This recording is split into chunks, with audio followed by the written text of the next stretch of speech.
Shalom. Baik, terima kasih buat tim pemuji yang sudah boleh membawa kita masuk dalam hadirat Tuhan. Dan terima kasih juga buat Bapak Gembala Pak Bangun bersama dengan Ibu yang hari ini boleh memberi kesempatan kepada saya untuk berdiri di depan ini. Nah, baik Bapak Ibu Saudara, hari ini kita akan bersama-sama belajar, saya share saja dari kebenaran firman Tuhan. Hari ini saya beri tema firman Tuhan yaitu untuk mewujudkan kerinduan Allah, kita harus menyerahkan hidup kita kepada Tuhan. Sekali lagi, untuk mewujudkan kerinduan Allah, kita harus menyerahkan hidup kita kepada Tuhan. Nah, ayat yang boleh kita baca bersama-sama yaitu Mazmur pasal yang ke-37. Mazmur pasal yang ke-37 ayat yang ke-5. Di sana dikatakan 1, 2, 3, ya, serahkanlah hidupmu kepada Tuhan dan percayalah kepadanya dan ia akan bertindak. Bapak Ibu Saudara, kitab Mazmur ini mengajak kita untuk menyerahkan hidup kita hanya kepada Tuhan dan bukan kepada yang lain. Yang setuju katakan amin. Sekali lagi, pemazmur ingin mengajak kita Bapak Ibu Saudara untuk mengajak kita, mendorong kita supaya kita bersama-sama menyerahkan hidup hanya kepada Allah dan bukan kepada yang lain. Haleluya. Nah, persoalannya adalah seberapa banyak kita mempercayai Tuhan dengan sepenuh hati.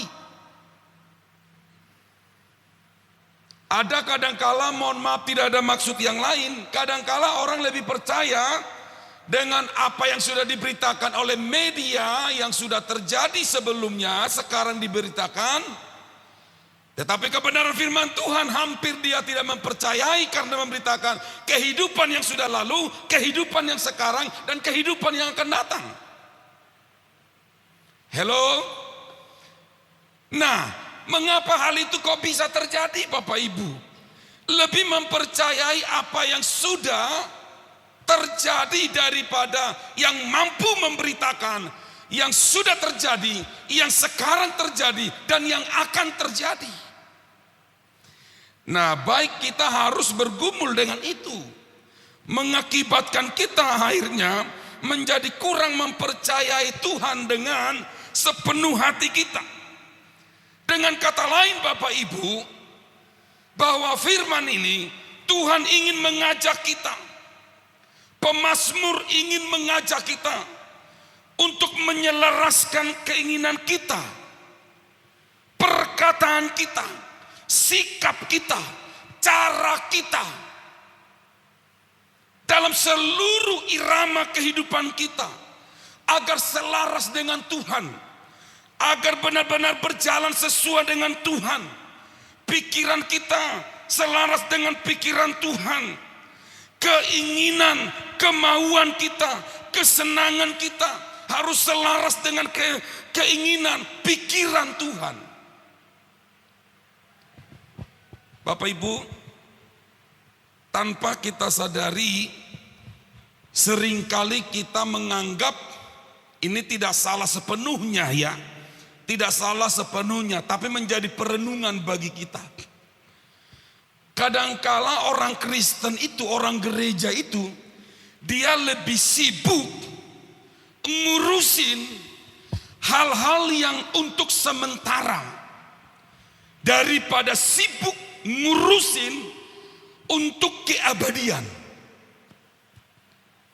Kita hidup di dunia ini berapa tahun kuatnya? Hello? Anybody here? Saya udah jauh-jauh datang dari Siantar, hargai lo, kasihani, jawab kalau ditanya. Nyebrang laut lagi. Ya untung-untung selamat kalau nyebrangnya. Kalau nggak selamat kan kasihan. Saya udah jauh-jauh lo dari Siantar, kalau ditanya jawab ya. Nah, seringkali banyak kali Bapak Ibu Saudara, kita lebih sibuk ngurusin hal-hal yang untuk sementara daripada ngurusin, menyibukkan diri untuk hal-hal yang abadi. Kita di dunia ini lebih kuat, Alkitab bilang berapa tahun? 70 sampai 80 tahun. Artinya fleksibel. Ada diberi panjang atau ada diberi pendek. Tapi masalah hidup bukan soal panjang atau pendeknya. Tapi hidup adalah masalah seberapa bermaknanya kita bagi Tuhan dan bagi sesama kita. Hidup itu kan ibaratkan buku, ada buku yang tebal, ada buku yang tipis. Ada orang yang senang baca buku yang tebal karena bermanfaat dan berguna, banyak ilmu di sana. Tapi ada orang tidak suka juga baca buku yang tipis walaupun tipis. Karena apa? Karena tidak ada makna, tidak ada fungsi, tidak ada ilmu di sana. Bukan soal masalah tipis atau tebalnya, bukan masalah pendek atau panjangnya hidup manusia. Tapi persoalan adalah seberapa besar makna hidup kita ketika kita ada di dunia ini. Bapak Ibu Saudara, orang hanya sibuk terus mempersiapkan hidup untuk 80 tahun. Dia lupa hidup yang untuk selama-lamanya itu loh. Ngerti nggak apa yang saya maksudkan? Ngerti ya? Ngerti ya? Nah, kita sibuk, saya tadi sudah katakan kan, tidak salah sepenuhnya. Kita bisa berbeda, boleh silakan. Tapi yang saya lihat adalah orang cari duit itu nggak ada berhentinya loh. Terus siang malam, tidak kenal malam, tidak kenal siang, pagi juga nggak kenal. Bahkan sampai habis waktu. Nggak ada kesempatan untuk main dengan anak, tidak ada kesempatan untuk jalan-jalan dengan keluarga. Hanya untuk ngumpulin uang. Tapi untuk gereja, waduh, pandang sebelah mata. Kalau jalan-jalan ke luar negeri, habis duit seberapapun, is okay. Tapi pembangunan gereja butuh uang, tutup mata. Dengan alasan Tuhan kan tidak melihat harta, Tuhan kan melihat hati. Hatiku ini tulus untuk Tuhan. Lailah, kamu selama. Bapak Ibu Saudara, yuk kita sibuk. Bagaimana sibukmu? Bagaimana keseriusanmu untuk hal-hal yang sementara? Seharusnya kesibukan dan keseriusanmu untuk Tuhan melebihi daripada kesibukan, keseriusanmu untuk mengumpulkan apa yang kau perlukan di dunia ini. Kok nggak ada yang bilang amin ya? Udah tertidur semua. Ini menjadi sebuah perenungan bagi kita. Menyelaraskan pikiran kita, menyelaraskan keinginan kita dengan pikiran dan keinginan Tuhan. Tidak salah kita kaya raya, itu doa gembala kita. Tidak salah kita sehat, itu doa gembala kita. Tidak salah, tidak dosa kita punya ini, itu fasilitas yang lain-lain semua tercukupi. Tidak salah. Itu doa Bapak Gembala kita. Tapi yang menjadi persoalan adalah, apakah itu pun harta yang kita punya, fasilitas yang kita miliki, apakah itu juga ikut mempermuliakan Bapa, mempermuliakan Tuhan? Jangan sombong ya, jangan sombong. Iblis karena kesombongannya maka dibuang dari sorga, dilempar dari sorga. Manusia belum masuk sorga, udah sombongnya bukan main. Hello, coba bilang kanan kirimu, aku tahu maksud pendeta. Jangan sombong ya, jangan sombong. Punya anak di Amerika 3 orang, sukses, jangan sombong. Punya rumah, punya rumah 30, 20 pintu, jangan sombong. Soal pintu, di penjara banyak pintu. per 2 per 3 meter satu pintu, per 2 per 3 meter satu pintu. Di penjara paling banyak soal pintu. Haleluya. Nah yuk kita ini proses. Ini pergumulan, ini perjalanan. Belum ada yang sempurna. Namun saya mau ajak kita, yuk kita berjuang terus bagaimana hidup kita. Ya, yang bukan kita lagi yang punya, tetapi Ia yang tinggal di dalam kita melalui firman-Nya dan Roh-Nya. Sehingga firman dan Roh Tuhan yang ada pada kita itu mengubah paradigma kita, mengubah karakter kita, dan mengubah irama kehidupan kita. Saya akan memberikan beberapa untuk membantu kita. Beberapa langkah yang akan membantu kita menyerahkan diri kita sepenuhnya kepada Allah. Yang pertama adalah penyerahan diri kepada Tuhan berisikan unsur kerelaan. Sekali lagi, penyerahan diri kepada Tuhan berisikan unsur kerelaan. Sebagaimana kehendak Allah itu bebas, kehendak manusia juga bebas. Itu sebabnya Allah tidak mau memaksa kehendak bebas manusia. Kalau Bapak Ibu hari ini hadir di tempat ini, di rumah Tuhan ini, karena dipaksa-paksa oleh orang tua, yuk gereja, pergi lu gereja lu. Capek, penat segala macamnya, waduh ini bla bla bla segala macam. Tapi karena menghormati orang tua, ya udahlah, antarlah aku ke gereja. Dengar, Anda pulang tidak akan pernah dapat apa-apa. Kalau Anda datang ke gereja karena terpaksa. Anda memberi kepada Tuhan karena terpaksa. Anda tidak akan pernah menerima 30, 60, bahkan 100 kali lipat. Tapi memberi, melayani Tuhan, mengikut Tuhan itu, menyerahkan diri kepada Tuhan itu, harus berisikan kerelaan hati. Haleluya. Haleluya. Anda datang beribadah itu mesti rela hati. Dari rumah kan toh kita udah tahu nih, kegiatan gereja kita apa nih, hari ini, besok, atau mungkin Jumat, atau mungkin Sabtu nih. Kita kan sudah tahu. Oh iya, persiapkan diri Tuhan. Aku mau datang ke hadirat-Mu. Aku mau hampiri Tuhan di rumah-Mu. Dari awal toh kita harus mempersiapkan diri kita. Karena unsur kerelaan itulah yang membangkitkan, mendorong kita. Sehingga kita mengalami kemajuan di dalam rohani. Kita mengalami kemerdekaan di dalam Tuhan. Lihat kitab Kejadian. Ketika Allah menempatkan manusia yang pertama di Taman Eden. Maka Tuhan berfirman begini. Semua buah dalam taman ini boleh kamu makan. Tidak ada larangan yang lain.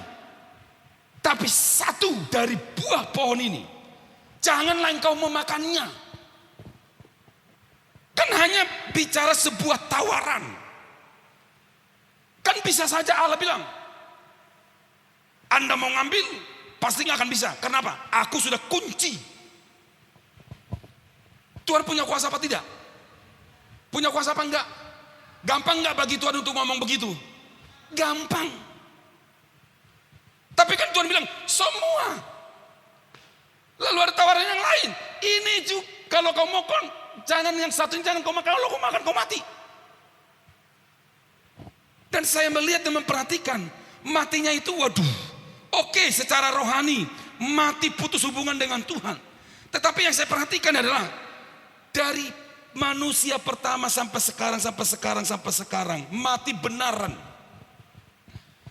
Manusia pertama usianya seberapa tahun? Alkitab mencatat Metusala usianya 969 tahun. Terus kan mulai dari situ kan drop.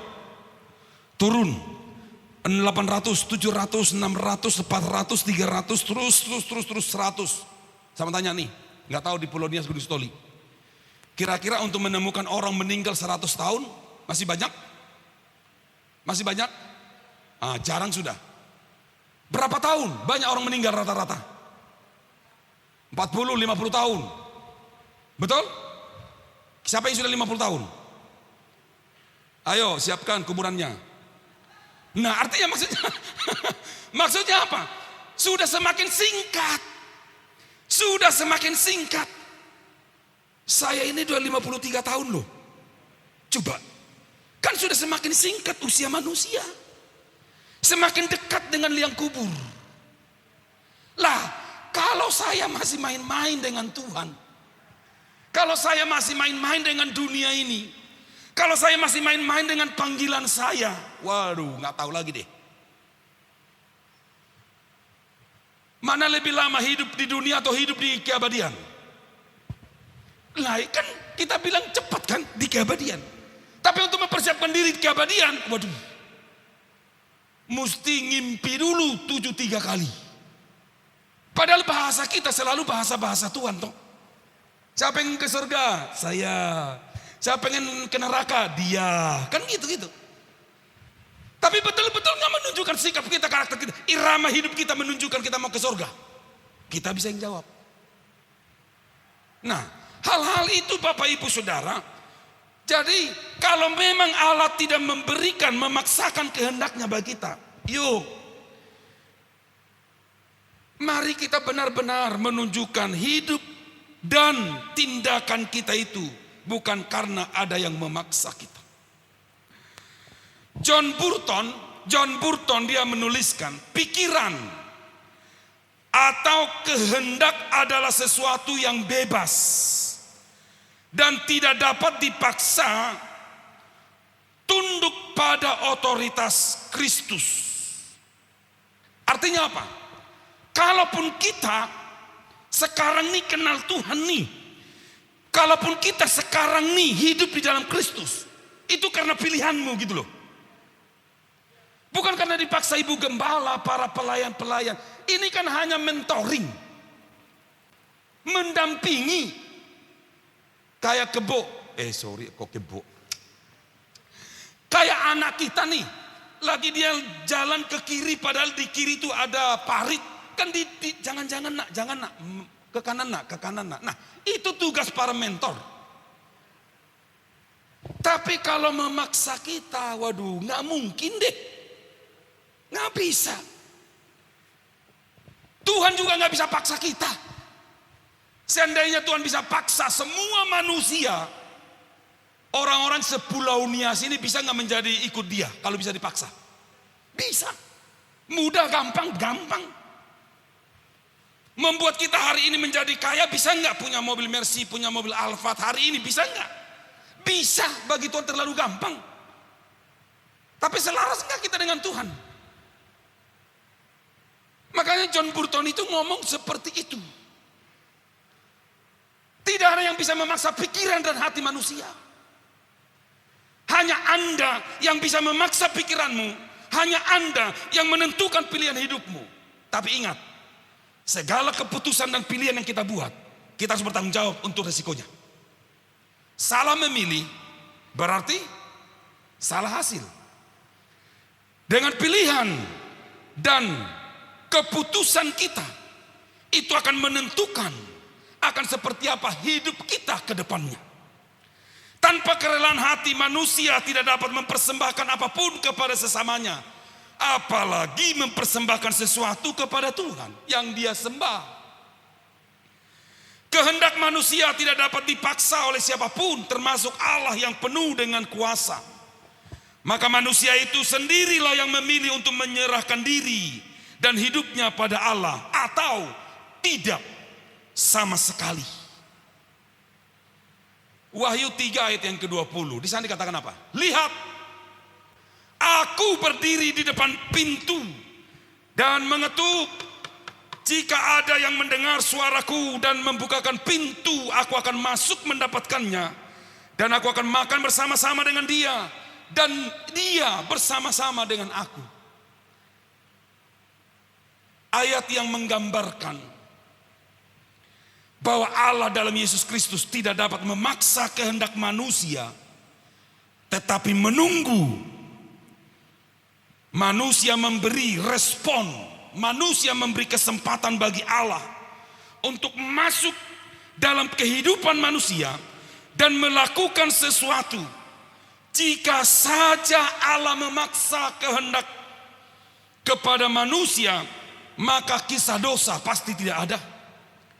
Jika saja Allah memaksa manusia, maka bicara tentang kematian akan dosa pasti tidak akan ada. Maka itu keputusan yang Anda ambil hari ini menentukan akan apa yang akan hadapi besok. Dan pilihanmu hari ini, Bapak Ibu jangan salah, kita akan bertanggung jawab dan menerima segala konsekuensinya. Seharusnya Bapak Ibu Saudara manusia dengan kerelaan hati harus memilih bagi dirinya jalan yang lebar atau jalan yang sempit. Dulu kan guru sekolah minggu kita ngajarin kita, di dalam dunia ada dua jalan, lebar dan sempit, mana kau pilih? Yang lebar api, jiwamu mati, tapi yang sempit jiwa. Kita menentukan pilihan itu. Kalau kita pilih jalan Tuhan, ya memang harus menunjukkan kriteria itu. Kita yang memilih berkat atau kutuk yang kita jalani di dunia ini. Kita yang memilih kehidupan atau kematian dalam hidup di dunia ini.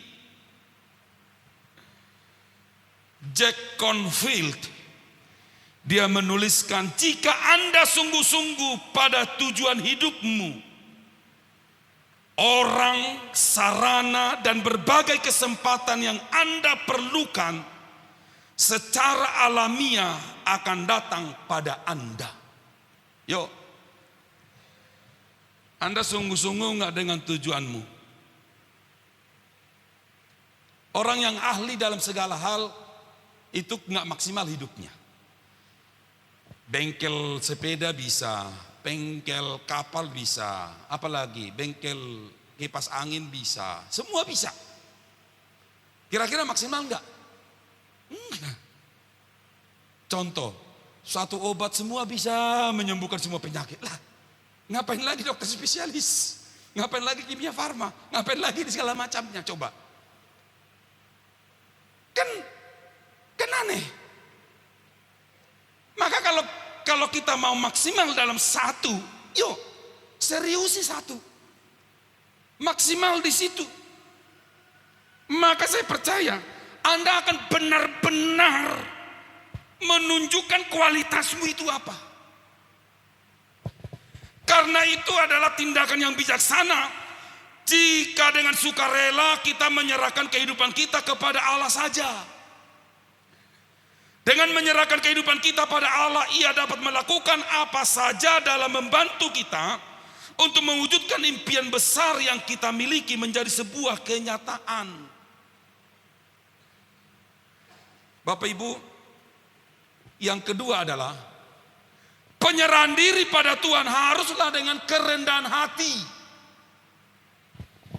Dalam Kamus Besar Bahasa Indonesia yang dituliskan oleh W.J.S. Purwadarminta, hati didefinisikan adalah, hati adalah sesuatu yang berada dalam tubuh manusia yang dianggap Allah sebagai tempat segala perasaan, tempat batin, dan tempat menyimpan pengertian atau perasaan. Itu adalah hati. Jadi kalau Bapak Ibu dibuat temanmu tersinggung, yang sakit itu apa? Yang sakit itu apa? Kantongmu. Kalau Anda diomongin di luar sana dengan hoax, berita bohong, yang sakit itu apamu? Hati. Kalau hatinya beres, tindakan dan sikapnya beres apa tidak? Beres. Makanya pernah kan ada orang bilang, kalau dia di rumah nih lagi ribut segala macam, apa yang dia bilang kalau ketemu dengan temannya di kantor atau di tempat pekerjaan atau di mana saja?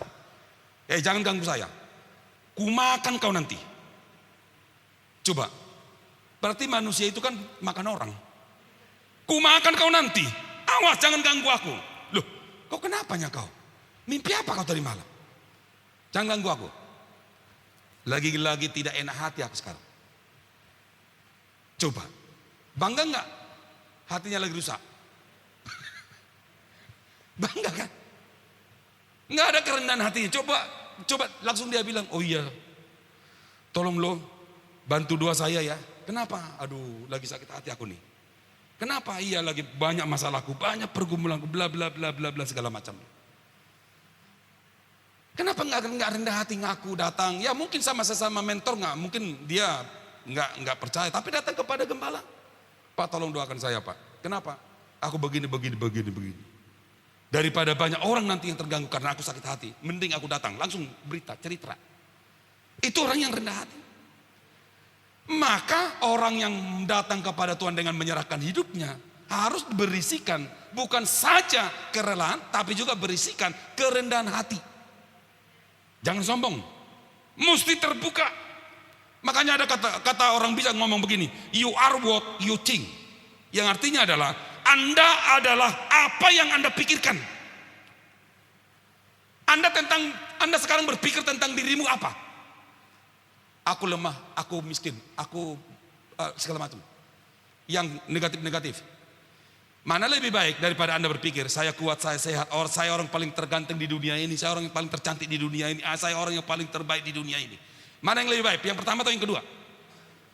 Mending nomor 2 dong. Anda akan seperti apa yang Anda pikirkan tentang Anda. Kalau orang tua berpikir, aduh nak dasar kau nak, aduh kayak bapakmu kau nak, bodohnya bukan main. 3-4 tahun bodoh nggak dia? Pasti lebih bego dari bapaknya. Tapi kalau dia, nah kau pasti hebat. Nah walaupun nilainya nilai merah semua, nah itu sebagaikan pewarna pelangi, nah kau pintar, nah kau hebat, nah semangat. Dia makin semangat nggak? Makin semangat. Dia ganti warna pelangi itu menjadi 1 warna, semua jadi 10. Nah begitu. Maka kita mesti berpikir yang lebih, yang hebat, yang baik, yang indah. Paulus itu lebih hebat loh. Pikirkanlah mulia, pikirkanlah yang indah, pikirkan yang sedap, pikir segala macamnya. Tidak ada hukum yang menentangnya. Mestinya begitu. Dibutuhkan kerendahan hati. Jangan sampai kita pribadi-pribadi yang betul-betul tidak memahami akan panggilan kita. Ungkapan yang menggambarkan betapa pentingnya perasaan dan pikiran manusia dalam menentukan jalan hidupnya. Dasar atau motivasi penyerahan kehidupan kepada Allah haruslah dengan segenap hati kita. Alkitab menganjurkan umat Tuhan untuk melakukan apapun haruslah dengan segenap hati. Mengasihi itu harus dengan segenap hati. Matius 22, 37, 39. Beribadah kepada Tuhan haruslah dengan segenap hati. Ulangan 10 ayat 12. Bersyukur kepada Tuhan haruslah dengan segenap hati. Mazmur 9 ayat 2. Segala usaha untuk pelayanan pekerjaan Tuhan haruslah dengan segenap hati. 2 Tawarik 31 ayat 21. Bekerja untuk Tuhan haruslah dengan segenap hati. Nehemia 4 ayat yang ke-6. Mencari Tuhan haruslah dengan segenap hati. Mazmur 119 ayat yang kedua. Memegang perintah Tuhan haruslah dengan segenap hati. Mazmur 119 ayat 69. Percaya kepada Tuhan haruslah dengan segenap hati. Amsal 3 ayat ke-5. Memuji Tuhan haruslah dengan segenap hati. Efesus 5 ayat 19. Artinya apa? Segala sesuatu yang kamu lakukan, lakukanlah seolah-olah semuanya hanya untuk Tuhan. Itu kan bicara soal segenap hati. Memuji Tuhan di dalam rumah Tuhan itu, mencari Tuhan itu juga harus dengan segenap hati. Dengar ya, ke gereja bawa handphone itu tidak salah. Tidak salah bawa handphone, apalagi zaman di situasi sekarang ini. Untuk baca Alkitab buka di handphone Android kita itu tidak salah. Boleh, diperkenankan. Tapi kan yang anehnya adalah kalau kita sudah selesai baca Alkitab, ketika pendeta ngomong ayat-ayat tertentu untuk kita baca, kita buka. Setelah itu kan kita tergoda untuk buka-buka yang lain. Setelah itu bukalah ke samping, dapat Facebook. Dalam ibadah balas-balas Facebook. Buka WA group. Dalam ibadah balas-balas WA group. Itu kan betul-betul tidak menghormati Tuhan. Yang anehnya, chat-chatan sama orang yang di belakangnya atau orang yang di depannya. Pendetanya kelamaan khotbah ya. Pendetanya nggak nyentrik. Pendetanya membosankan.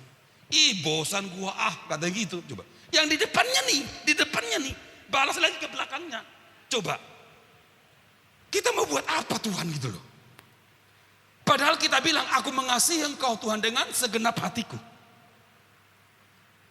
Tapi cara kita tidak baik, tidak benar sama Tuhan. Maka saya selalu ngomong kepada jemaat kami. Sedapat-dapatnya, jangan balas apapun. Apakah itu WA, apa itu IG, apakah itu Facebook, atau apapun itu. Sedapat-dapatnya jangan tergoda untuk membukanya dan jangan tergoda untuk membalasnya. Cukup buka Alkitab selama dalam ibadah. Alkitab di Androidmu cukup itu saja. Jangan tergoda untuk membalasnya. Amin.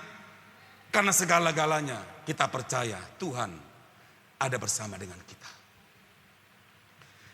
Saudara yang dikasihi oleh Tuhan, bagaimana dengan sikap kita? Apakah kita hari ini memiliki kerinduan? Apakah kita dengan kerelaan hati untuk mencari Tuhan? Dan dengan kerendahan hati kita pula untuk bersekutu dengan Tuhan. Ini menjadi sebuah pergumulan pribadi kita. Maka itu saya rindu. Supaya kita bersama-sama rendahkan hati. Relakan hati. Rendahkan hati. Supaya kita benar-benar mampu dan maksimal di dalam Tuhan. Tidak ada yang terlalu sulit kalau kita rendahkan hati. Tidak ada yang terlalu berat kalau kita memiliki kerelaan. Dan kalau yang 2 poin ini menjadi bagian kita, maka saya percaya Tuhan akan menguatkan kita. Dia akan melibatkan dirinya untuk kita. Dan dia akan datang menghampiri kita. Dan dia akan menolong kita, menguatkan kita. Tundukkan kepala, kita berdoa. Kami bersyukur.